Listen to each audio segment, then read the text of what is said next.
오늘 우리가 함께 살펴보며 우리 계신 하나님 말씀을 우리 함께 읽도록 합시다. 출애굽기 20장입니다. 출애굽기 20장 12절 말씀, 한 절 말씀 보도록 합시다. 출애굽기 20장 12절 말씀입니다.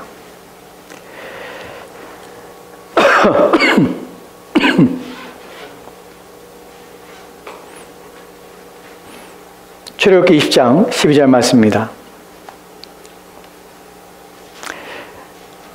우리 제5계명인데 우리 한 절 말씀 우리 같이 읽도록 합시다. 같이 읽겠습니다. 시작. 내 부모를 공경하라. 그리하면 내 하나님 여호와가 내게 준 땅에서 내 생명이 길리라. 아멘. 아멘.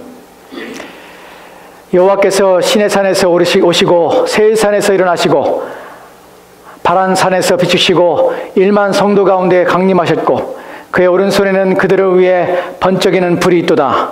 여호와께서 백성을 사랑하시나니 모든 성도가 그의 숨에 있으며 그의 바다에 앉아서 주의 말씀을 듣는도다. 아멘. 우리 오늘 주신 말씀을 위해서 기도합시다.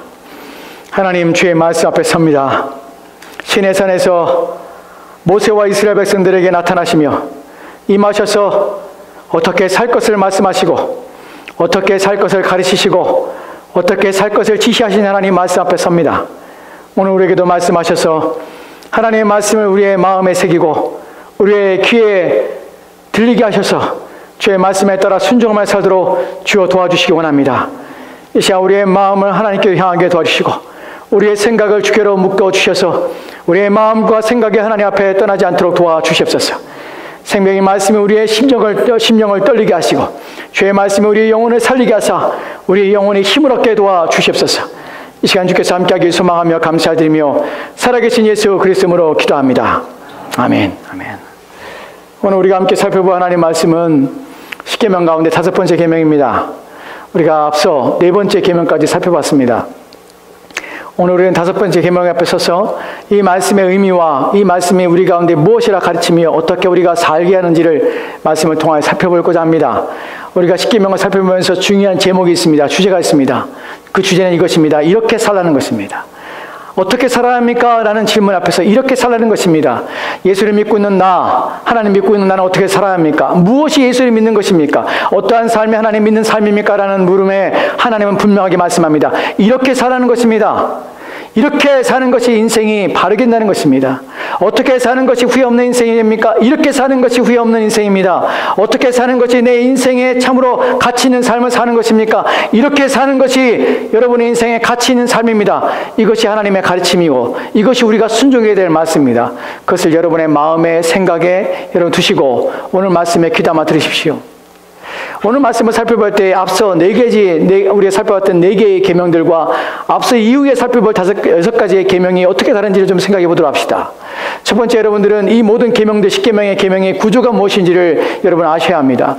사람들은 종종 이렇게 말합니다. 10계명에는 2개의 구조를 가지고 있다고 말합니다. 첫 번째는 1계명에서 4계명까지 하나님에 대하여 가르치고 있는 내용이라 하나님에 대하여 우리가 어떻게 할 것인가, 하나님에 대하여 우리는 어떻게 섬길 것인가 라는 부분을 말씀하고 있다고 말합니다. 나머지 5계명부터 10계명까지의 나머지 6가지 계명은 사람이 사람을 어떻게 대하는가 하는 것을 가리키고 있다고 우리 10계명을 이렇게 구분합니다. 그런데 이렇게 구분한 것도 맞습니다. 겉으로 보면 1계명부터 4계명까지 내용은 하나님에 대한 내용인 것 같고 5계명부터 10계명까지는 사람에 대한 내용처럼 보입니다. 왜냐하면 1계명부터 나 외에 다른 신을 섬기지 말라, 두 번째 너희를 위하여 새긴 우상을 만들지 말라, 세 번째 여호와의 이름을 망령되게 거지 말라, 네 번째 안식일을 기억하여 거룩히 지키라. 이 모든 계명이 하나님을 대하여 우리가 어떻게 대하는가 하는 부분을 가리키는 것처럼 보이기 때문에 그렇습니다. 5번째 오늘 살펴볼 계명은 내 부모를 공경하라는 것입니다. 살해하지 말라, 거짓말하지 말라, 도둑질하지 말라, 이 간음하지 말라, 이 모든 것들, 내 이웃에 대하여 탐내지 말라, 이 모든 것들은 바로 사람이 사람을 어떻게 대하는가에 대해서 가리키는 것처럼 보이기 때문에 10계명을 두 부분으로 구분하여 생각합니다. 근데 저는 오늘부터 가리키는 이 내용 또한 사람이 사람을 어떻게 대하는 내용이 아니라 사람이 하나님을 어떻게 대하는 내용인지, 하나님에 대해 우리가 어떻게 해야 되는지 나는 것이 기본이며 그것이 중심에 있다는 것을 여러분에게 말씀드리고자 합니다. 5번째, 오늘 우리가 내 부모를 공경하라는 말씀을 드릴 것입니다. 근데 그 내 부모를 공경하는 것이 또한 살인하지 않는 것이, 간음하지 않는 것이, 도둑질하지 않는 것이, 거짓말하지 않는 것이, 내 이웃의 것을 탐내지 않는 것이, 이것이 마치 사람을 대하는 것처럼 보이지만 사실은 이 결과적으로서 이 계명에 순종함으로써 사람에게 이익이 되고 그 결과가 사람에게 유익이 되는 것은 사실입니다. 하지만 이 계명 또한 누구를 대하며 누구에게 우리가 충성하며 누구를 위해서 또한 이 모든 내용 속에서 지켜야 될 내용의 원인과 근거와 동기가 누구한테 있냐면 하나님께 있습니다. 사실은 우리는 이 계명을 누구를 위해 지키냐면 하나님을 지키는 것입니다. 그 부분을 오늘 여러분이 첫 번째 듣게 됩니다. 다 듣고 난 후에 오늘 여러분이 듣게 되면 내 부모를 공경하는 것들도 하나님을 섬기는 방법이구나 라는 것을 깨닫게 됩니다. 이제 그 부분을 생각해 보도록 합시다. 내 부모를 공경하라. 오늘 우리가 읽었던 20장 12절 말씀입니다.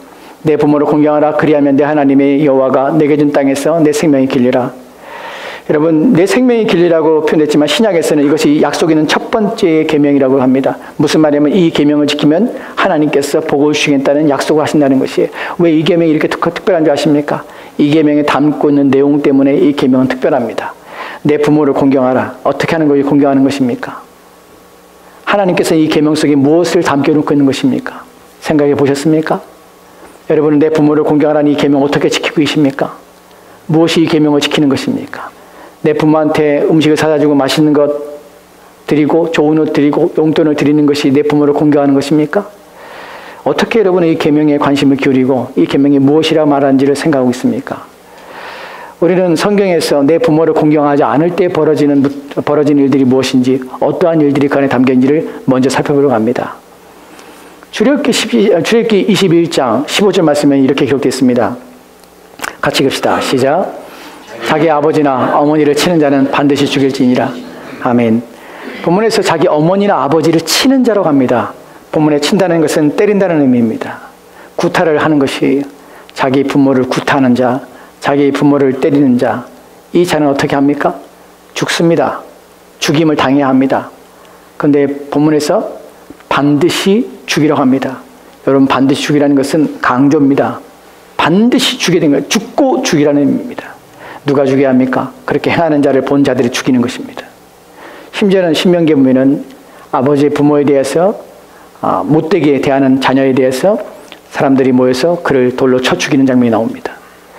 여러분, 부모를 학대하며 부모에 대하여 치거나 부모에 대해서 구타를 행하는 자는 반드시 죽을 죄를 짓는 것입니다. 또한 17절 말씀이 이렇게 기록되어 있습니다. 21장 17절 말씀입니다. 같이 읽읍시다. 시작. 자기의 아버지나 어머니를 저주하는 자는 반드시 죽일지니라. 아멘. 저주하는 자는 반드시 죽일지니라. 여러분, 저주가 뭔지 아십니까? 이 단어는 얕보다는 것입니다. 이 단어는요, 무시하는 것입니다. 멸시한다는 말입니다. 부모에 대하여 가볍게 여기는 것입니다. 부모의 말에 대하여, 부모의 가르침에 대하여, 교훈에 대하여 멸시하며 무시하며 하찮게 여기며, 또한 그것에 대하여 마음속에 또한 생각 속에서 부모의 말에 대해서 내 마음이 얕잡아보는 마음을 가지고 무시하는 태도, 이것이 바로 저주라는 단어입니다. 자기의 아버지나 어머니에 대하여 얕잡으며 멸시하며 무시하며 또한 그 모든 말에서 비웃으며 조롱하는 이 모든 행위들은 반드시 죽일 것입니다.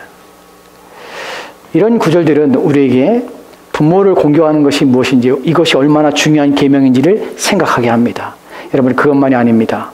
신명기 27장 16절 말씀에 이렇게 기록됐습니다. 같이 읽읍시다. 시작. 그 부모를 경홀히 여기는 자는 저주를 받을 것이라 할 것이요 모든 백성은 아멘 할지어다. 이런 본문에서 아멘 할지어다 말이 무슨 말입니까? 모든 백성은 동의해야 합니다. 반드시 죽일지니라, 반드시 죽여야 하느니라, 예, 그렇게 하겠습니다 라는 것입니다. 이것까지 묻고 있습니다. 너희는 누구든지 부모에 대하여 경홀히 여겨 가볍게 여기고 우습게 여기고 그의 부모에 대하여 하찮게 대하는 자들 볼 때에 너희는 그런 자들이 저주를 받을 것이라는 것을 너희는 반드시 기억하고 그들을 죽일 것이니라. 아멘. 나는 그렇게 하겠습니다. 나는 결단을 받아냅니다. 왜 그럴까요? 왜 부모 공경이 이렇게 무시무시한 결과를 만들어내도록 요구하는 것일까요? 하나님은 왜 이렇게 하시는 것일까요? 여기에 더하여 한 구절 더 보도록 합시다. 잠언에 보면 30장 11절 말씀인데 무서운 또 말입니다. 같이 읽읍시다. 시작. 아비를 조롱하며 어미 순종하기를 싫어하는 자와 눈은 골짜기에 까마귀에게 쪼이고 속수리 새끼에게 먹히리라. 아멘. 본문에 보면 아비를 조롱하며 어미를 순종하기를 싫어하는 자, 앞에서 우리가 살펴봤던 경홀히 여긴다, 저주를 한다, 이런 의미와 같은 의미입니다. 아비를 조롱하며 비웃으며 그의 가르침, 말, 교훈에 대하여 하찮게 여기며 멸시하며 무시하는 이 모든 것들, 어미에 대하여 불순종하는 이 모든 행위들에 대하여 눈은 그의 눈이 골짜기의 까마귀에게 쪼이고 독수리 새끼에게 먹이리라. 무슨 말입니까? 죽는다는 것이. 여러분, 사실 이 부모를 공경하는 것이 성경에서 이렇게 엄격하게 우리에게 가르쳤다는 것이 여러분의 생각에는 기독교는 효의 종교라고, 기독교는 부모에게 공경하는 것, 이것을 가리키는 아주 효에 대해서 대단히 중요하게 여기는 종교라고 생각할지 모릅니다. 여러분 마음에 이런 구절 들을 때 이렇게 생각할 수 있습니다. 내 부모를 공경해야지. 내 부모 말에 대하여 내가 멸시하지 마야지. 저주하지 마야지. 또한 구타하지 마야지. 이런 생각 가지고 내 부모에 대해 그렇게 해야 되겠다. 라는 생각을 가질 수 있습니다. 여러분, 그 생각이 갖는 것이 틀린 것은 아닙니다. 근데 여러분, 그렇게 여러분이 그런 생각으로 단순히 부모를 공경하는 말의 그 의미가 그런 의미로 받아들여서 여러분이 그렇게만 이해한다면 여러분은 성경 없이 사는 것입니다. 세상 사람, 모든 사람이 기본적으로 이런 생각 가지고 있어요. 부모를 학대하는 자 지켜보면서 여러분 마음 편한 사람 누가 있겠습니까? 부모를 비난하고 또한 부모를 조롱하며 우습게 여기는 자를 볼 때에 누가 어떤 사람 가운데서 그것을 가볍게 여기며 그것을 쉽게 여기며 또한 그리 된다고 생각하는 사람이 누가 있겠습니까? 여러분, 인류 보편적인 가치와 생각으로는 이런 생각을 가지는 것이 옳지 않습니다. 그 성경도 인류 보편적인 가치 때문에 이 가르침을 우리 가운데 주는가 하는 것이에요. 단순히 인륜적인 차원에서 인간의 기본적인 태도와 자세, 사람 됨에 대해 가르치기 위해서 내 부모를 공경하라, 안 그러면 죽이겠다, 이런 말씀 하시는 것입니까? 그렇다면 우리는 기독교는 다른 것과 전혀 다르지 않습니다. 그렇지 않습니다. 이 가르침은 그런 의미가 아닙니다. 그것을 뛰어넘습니다. 내 부모를 공경하라는 것을 생각해 보십시오. 그럼 다른 부모는 어떻게 합니까? 내 부모를 공경하라면 내 부모만 공경하면 됩니까? 다른 부모에 대해서 내가 멸시해야 됩니까? 다른 부모를 저주해야 됩니까? 여러분, 이 계명은 단순히 부모에 대해서 부모를 효도해야 되겠다, 이것을 가리키기 위해서 우리 주신 것이 아니라 다른 차원의 하나님을 생각하게 하시는 방편으로 이 계명을 주셨다는 것을 기억하십시오. 이 부분에 대하여 하이델베르 교리문답에서 이렇게 가리키는 것을 보게 됩니다. 하이델베르 교리문답 볼까요? 우리 같이 읽도록 같이 천천히 하나씩 같이 읽겠습니다. 시작. 나의 부모님, 그리고 내 위에 있는 모든 권위에 모든 공경과 사랑과 신실함을 나타내고 그들의 모든 좋은 가르침과 징계에 대해 합당한 순종을 하며 또한 그들의 약점과 부족함에 대해서는 인내해야 합니다. 왜냐하면 그들의 손을 통해 우리를 다스리는 것이 하나님의 뜻이기 때문입니다. 아멘. 여러분은 이 내용 속에서 무엇을 배우고 무엇을 읽고 무엇을 이해합니까? 여기서 왜 우리는 우리의 부모에게 순종해야 됩니까? 왜 부모를 경홀히 여기면 안 됩니까? 왜 부모를 공경해야 합니까? 왜입니까? 왜냐하면 그들의 손을 통해서 우리를 다스리는 것이 하나님의 뜻이기 때문에 그렇습니다. 여러분, 우리의 부모에 대해서 나의 부모님, 그리고 내 위에 있는 모든 권세 위에 모든 공경과 사랑과 신실함을 나타내는 것이 신자입니다. 신앙이란 무엇인지 아십니까? 신앙이란 모든 동기와 모든 이유가 하나님으로부터 오는 것이며 그래서 행하는 것이 신앙입니다.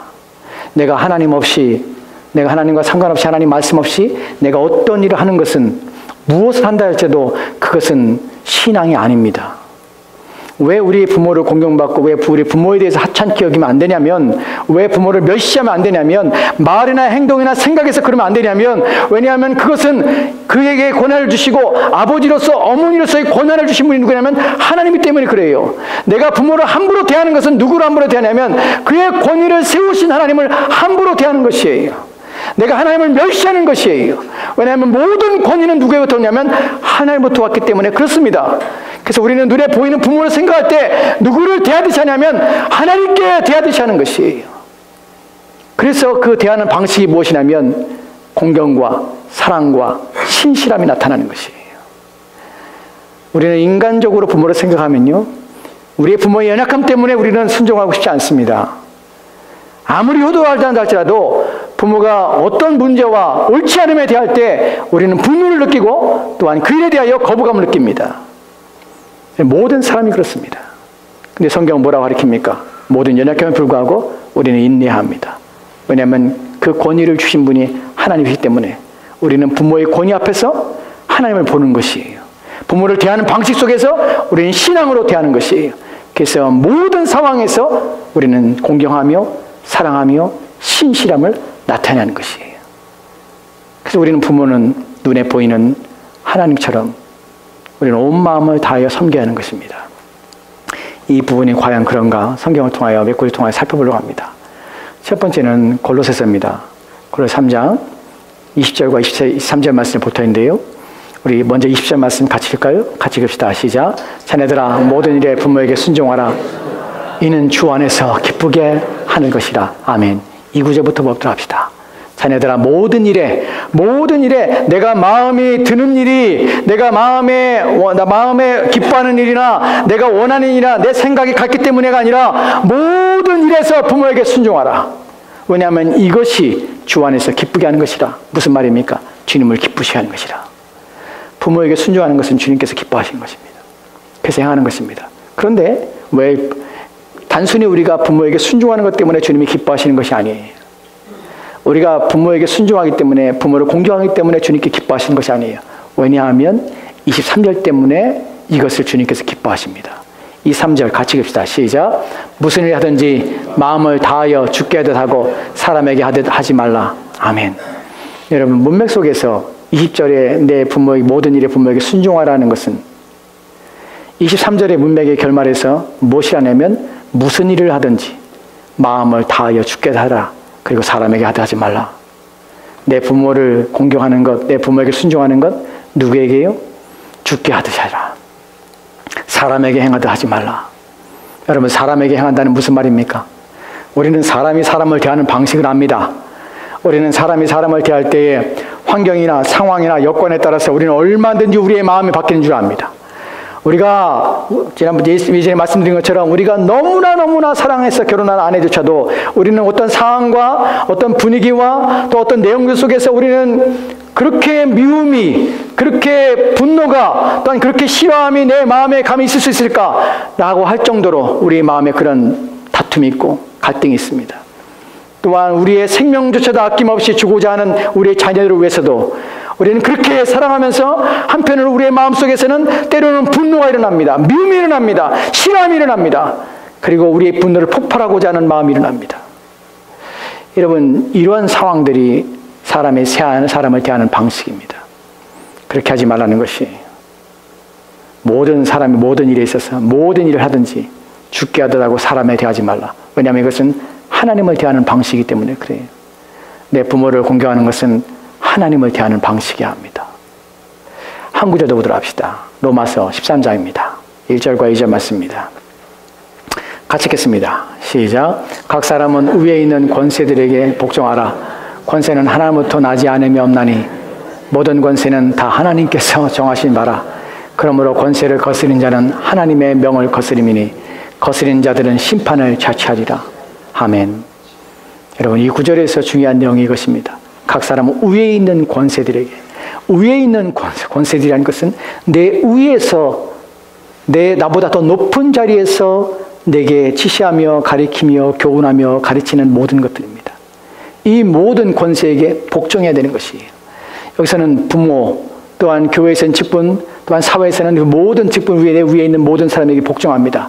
왜냐하면 모든 권세는 어떻게 해요?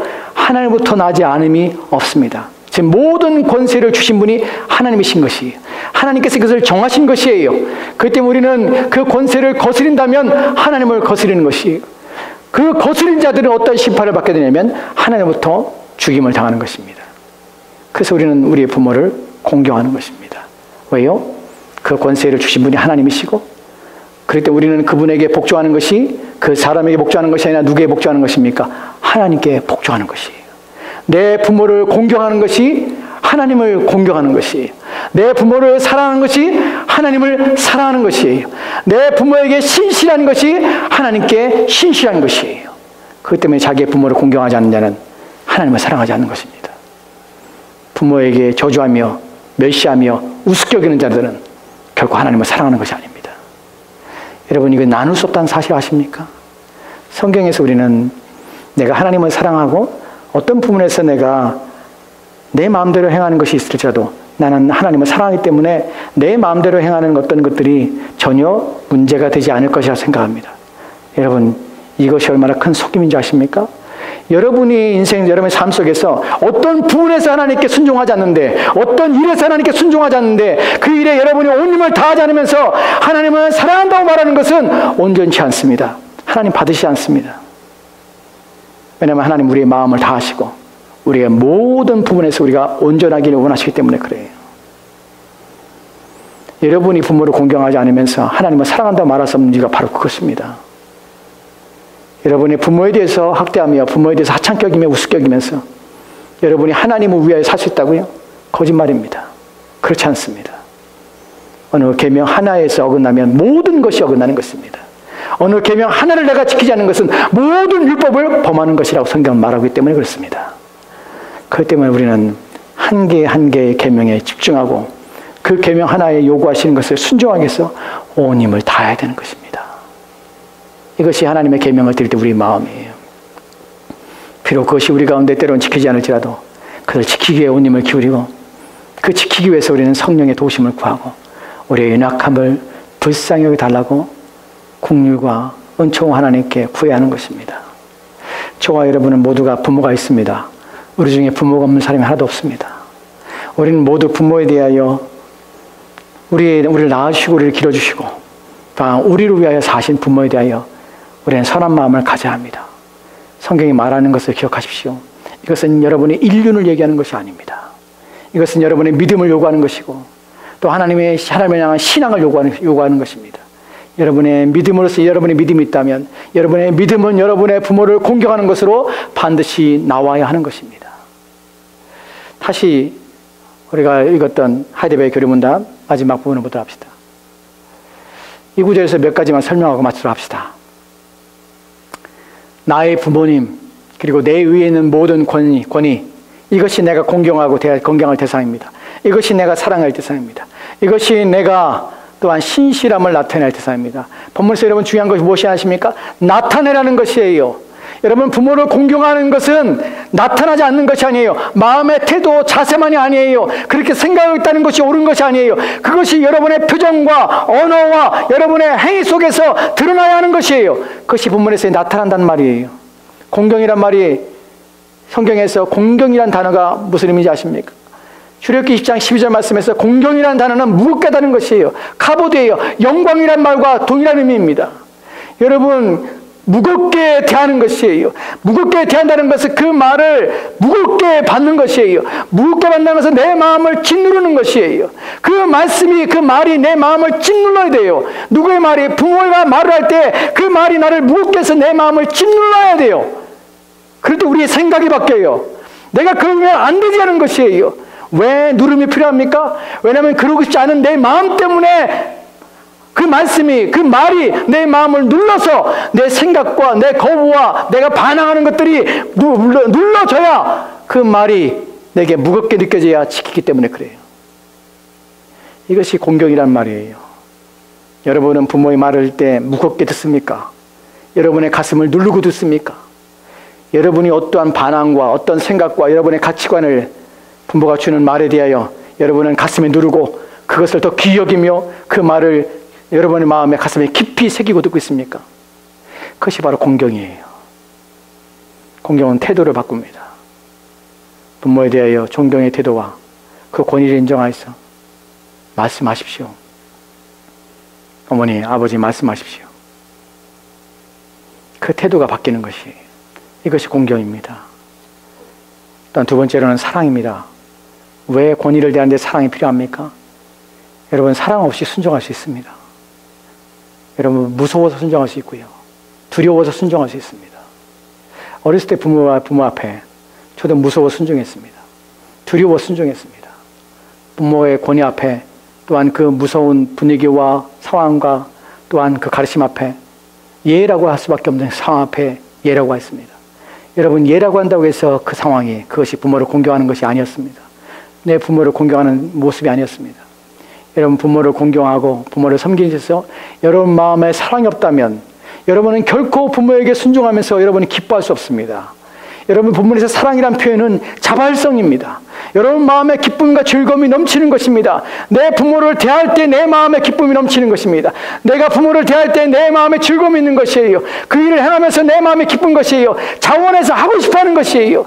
이것이 사랑이에요. 여러분, 부모를 대할 때 사랑합니까? 사랑으로 대하십니까? 여러분, 나이 먹어서 힘이 빠지고 또한 그래서 측은해 보여서 사랑하는 것이 아니에요. 불쌍해서 사랑하는 것이 아니에요. 전 저희 부모님 볼 때 저는 측은함을 되게 많이 느낍니다. 저희 아버님 볼 때 그렇게 건장하시던 분이, 그렇게 힘이 펄펄 하시던 분이 등이 굽으시고 이제 힘들어 하시는 모습 볼 때 측은해집니다. 그리고 마음이 불쌍해지고 마음이 짠해요. 여러분, 본문에서의 마음은 그런 것이 아니에요. 그 모든 환경과 비록 우리 아버님들이, 우리 부모들이 나이가 먹어서 이제 더 이상 온전치 않아서 육신도 온전치 않냐고 기력이 사해서 그의 말도 분명하지 않을지라도 우리는 그를 사랑하는 마음으로, 정말 기쁜 마음으로, 즐거운 마음으로, 자원하는 마음으로 그의 말에 대하여, 그의 가르침에 대하여 우리 마음에 새기고 우리 자세와 태도를 보이는 것입니다. 이것이 사랑입니다. 상황과 환경과 여건에 치우치지 않고 언제든지 부모를 사랑하는 마음으로 대하셔야 합니다. 그걸 나타내셔야 합니다. 세 번째, 마지막으로 신실함이라는 것은 변함이 없다는 것이에요. 우리 부모에 대하여 변함 없어야 합니다. 왜 인간이라 왜 싫을 때가 없겠습니까? 왜 마음에 들지 않을 때가 없겠습니까? 그럼에 불구하고 우리는 신실하게 변하지 않고 부모이기 때문에, 하나님의 권위가 그 위에 있기 때문에 우리는 그 앞에 복종하며 순종하는 태도와 자세와 우리의 마음을 가져야 하는 것입니다. 이것이 오늘 본문에서 말씀하는 내용입니다. 마지막으로 그들의 모든 좋은 가르침과 징계에 대하여 합당한 순종을 하며 또한 그들의 약점과 부족함에 대해서는 인내해야 합니다. 때로는 부모가 불합리하고 우리의 마음에 못마땅하고 그의 말이나 우리를 자녀를 대하는 태도나 행동에 있어서 우리를 불편하게 할 수 있습니다. 인간인 자라 모두가 약점을 가지고 있습니다. 우리 부모가 우리를 낳았다고 해서 우리를 지배할 수 있는 것도 아니고, 또한 우리를 낳았고 우리 위에 있다고 해서 우리보다 더 많이 알고 그의 생각이 더 깊고 그의 판단이 더 분명하고 또한 그가 말하는 것이 다 옳지 않을 수 있습니다. 그러나 그럼에도 그를 세우신 분이 하나님이기 때문에 우리는 그 권위를 쓸 때마다 우리는 인내하고 참아야 하는 것입니다. 왜요? 하나님이 그를 통하여서 나를 교훈하시고 그를 통하여서 나를 가르치고 계시기 때문에 그래요. 내 부모는 하나님의 말씀을 통하여서 하나님이 나를 양육하는 방법이요, 또한 나를 통치하며 나를 다스리는 방법이십니다. 그렇기 때문에 우리의 부모를 통하여서 우리는 좋은 것이나 그런 것이나 그 어떤 모든 것에도 우리는 가르침을 받으며 교훈함을 받습니다. 그것이 하나님이 부모를 우리 가운데 주시고 부모를 공경하라는 가르침에 명령하는 내용의 이유고 또한 그 내용의 다입니다. 여러분, 오늘 이 말씀을 들었다면 어떻게 이제 우리가 부모를 대할 것인가, 어떻게 부모를 위해서 우리가 공경하는 삶을 살 것인가를 여러분이 아시게 됐을 것입니다. 이렇게 사십시오. 내 부모를 공경하십시오. 이렇게 사십시오. 내 부모를 사랑하십시오. 이렇게 사십시오. 내 부모에게 변함없는 신실함으로 대하십시오. 이것이 이 말씀을 지키는 저와 여러분이 해야 될 자세요, 태도요, 일입니다. 기도합시다. 하나님,